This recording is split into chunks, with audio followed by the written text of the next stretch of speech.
हाँ तो बच्चों, आपका जो लास्ट वाला वीडियो था वो लंबा जा रहा था, ठीक है ना, 10 मिनट से ऊपर का जा रहा था। तो मैंने सोचा इसके लिए आपको दूसरा वीडियो बना दूंगा, एक ही वीडियो में जो है सारा कवर नहीं करेंगे। तो उसी का लास्ट वीडियो ही है, उसी का सेकंड पार्ट है। तो इसको हम लोग समझते हैं। वाष्पीकरण आपको समझा रहा था मैं। वाष्पीकरण तो आपको समझ में आ ही गया होगा कि वाष्पीकरण एक ऐसी अभिक्रिया है जिसमें कोई द्रव अपने क्वथनांक से कम ताप पर ही गैस में परिवर्तित हो जाता है। ठीक है, ये भी बताए थे कि वाष्पीकरण की अभिक्रिया को कौन कौन से कारक प्रभावित करते हैं। तो 4 कारक बताए थे, कौन कौन से थे। एक था तापमान, यानी जितना ज़्यादा तापमान उतना ज़्यादा वाष्पीकरण। दूसरा बताए थे सतह का क्षेत्रफल, यानी जितना ज़्यादा सतह का क्षेत्रफल उतना ज़्यादा वाष्पीकरण। तीसरा बताए थे आर्द्रता। आर्द्रता उल्टी है, जितना कम आर्द्रता उतना ज़्यादा वाष्पीकरण। चौथा है वायु की गति, तो जितना ज़्यादा वायु की गति उतना ज़्यादा वाष्पीकरण। ठीक है, ये सब आपको बताए थे। और वाष्पीकरण और क्वथन में आपको अंतर बताए थे कि क्वथन में क्या होता है, कोई भी द्रव अपने क्वथनांक पे, मतलब एक अंक फिक्स होता है, उस पर अपने क्वथनांक पर वह द्रव से गैस में परिवर्तित हो जाता है। जबकि वाष्पीकरण में क्या अंतर है कि वाष्पीकरण में कोई भी द्रव अपने क्वथनांक से कम ताप पर ही गैस में परिवर्तित हो जाता है। तो ये तो रहा आपके पिछले वाले वीडियो का रीकैप। अब हम लोग आते हैं जो वाष्पीकरण का जो टॉपिक बच गया था। क्या बचा था कि वाष्पीकरण के कारण शीतलता होती है। मतलब जब कहीं कहीं वाष्पीकरण की क्रिया होगी ना, यानी कहीं पे वाष्पीकरण हो रहा होगा, तो वहाँ के आसपास का वातावरण ठंडा हो जाता है। तो हम आपको समझाएंगे कि ठंडा क्यों हो जाता है। ठीक है, तो समझने के लिए आपको पिछले वाले वीडियो को याद करना होगा। उसमें सोचिए मैंने क्या बताया था। मैंने बताया था कि जैसे मान लेते हैं कोई द्रव है, उसके 2 कण को लीजिए। समझने के लिए 2 कण को लेते हैं। एक कण का तापमान था 80, दूसरे का था 70। ये दोनों आपस में टकराएं। तो टकराएं तो क्या हुआ, एक ने अपनी ऊर्जा दूसरे को ट्रांसफर कर दी। ठीक है ना। तो मान लेते हैं 70 वाले ने 30 डिग्री अपनी ऊर्जा 80 वाले को ट्रांसफर कर दी। अब कोई जरूरी नहीं है कि 70 वाला ही 80 को करेगा। सोचिए 80 वाले ने ही 70 को 30 डिग्री ट्रांसफर कर दिया। तो इस केस में होगा क्या, 80 वाले ने 30 दे दिया है 70 वाले को, तो 70 वाले का 30 मिला के कितना हो जाएगा, 100। जैसे ही 100 होगा, ये अपनी सतह को छोड़कर वातावरण में उड़ जाएगा। तो देखिए, एक तो 70 वाला चला गया, वातावरण में चला गया, यानी हमारे घर से, यानी हमारे बर्तन से या सतह से उड़ के चला गया। तो एक तो वो तो 70 डिग्री कम हो गया। साथ में जो 80 वाला जो था, उसने 30 डिग्री तो उसको दे रखा था, तो अब उसके पास कितना बचा, 50 ही।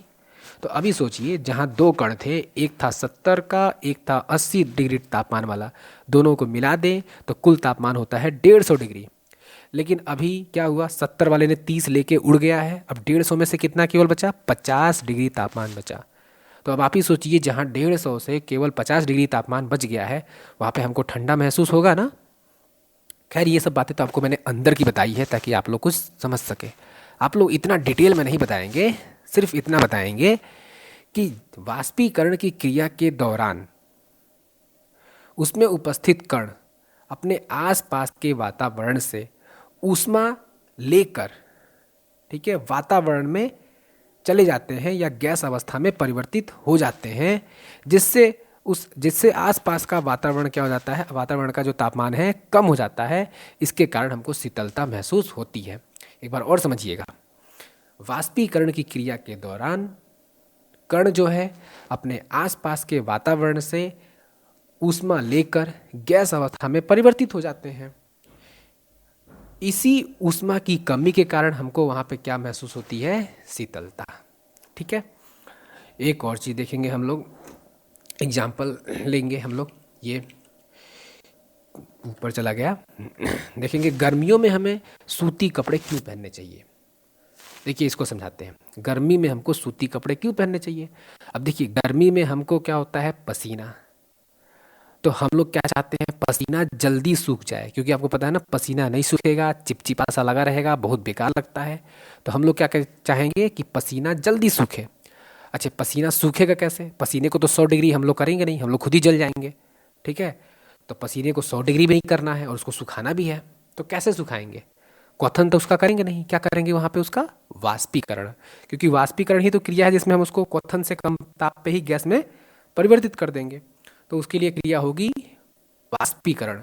और वाष्पीकरण की क्रिया के लिए आपको बताए हैं, क्या बताए हैं कि वाष्पीकरण की क्रिया जो है वो तेज होगी कब? जब सतह का क्षेत्रफल ज़्यादा होगा। तो सतह का क्षेत्रफल ज़्यादा कैसे होगा? हमारा शरीर तो उतना ही बड़ा है, हम अपने शरीर को फैला के बड़ा तो कर नहीं लेंगे। तो करते क्या है, हम लोग सूती कपड़ा पहनते हैं। सूती कपड़ा पहनने से क्या होता है? सूती कपड़े आपको पता है पसीना सोखता है। तो जब वो पसीना सोखेगा तो देखिए सतह का क्षेत्रफल बड़ा हो गया। कैसे? एक तो पहले जो पसीना है ना वो केवल आपके शरीर पे ही लगा था, तो आपका शरीर का क्षेत्रफल जितना है उतना ही पसीने का क्षेत्रफल था। लेकिन अभी क्या हुआ, अभी कुछ पसीना आपके कपड़ों पे लग गया, कपड़ों में सूख गया। तो अब सतह का क्षेत्रफल बड़ा हो गया, एक आपके शरीर का क्षेत्रफल, दूसरा आपके कपड़ों का क्षेत्रफल।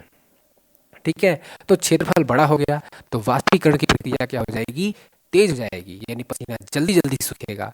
और जल्दी जल्दी सूखेगा तो अभी मैं आपको बताया हूँ ना कि वाष्पीकरण की क्रिया के दौरान क्या होता है? शीतलता महसूस होती है।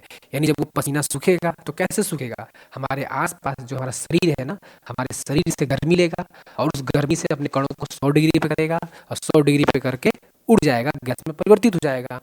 क्योंकि वो हमारे शरीर से गैस में बदलने के लिए हमारे शरीर से ऊर्जा लेगा, ऊष्मा लेगा। तो हमारे शरीर से ऊष्मा की कमी होगी, यानी ऊर्जा की कमी होगी, ऊष्मा की। जब ऊष्मा की कमी होगी तो हमको कैसा महसूस होता है? ठंडा ठंडा, कूल कूल।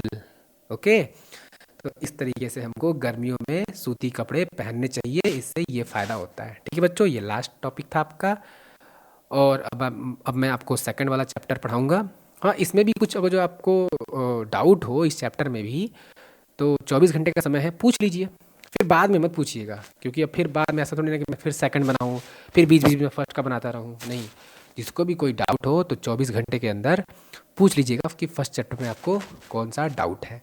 और ये भी ध्यान दीजिए, बार बार आपको व्हाट्सएप पे मैसेज करूं कि ये लीजिए वीडियो आपका बन गया, इससे अच्छा है आप चैनल को ही सब्सक्राइब कर लीजिएगा। इससे आपका फ़ायदा होगा, क्या होगा कि जैसे ही मैं कोई वीडियो यूट्यूब पे डालूंगा आपको मैसेज पहुंच जाएगा इनबॉक्स में कि हाँ आपके सर ने एक वीडियो डाल दिया है, आप उसको देख लीजिएगा। ठीक है ना? तो ऐसे मुझे रोज़ रोज़ बताने से भी झंझट मुक्त हो जाऊंगा और आपको भी फ़ायदा होगा कि आपको बार बार व्हाट्सअप नहीं चेक करना होगा मेरे वीडियो के लिए। आपके यूट्यूब पे अपने आप ही इनबॉक्स में एक मैसेज चला जाएगा। ठीक है बच्चों, थैंक यू।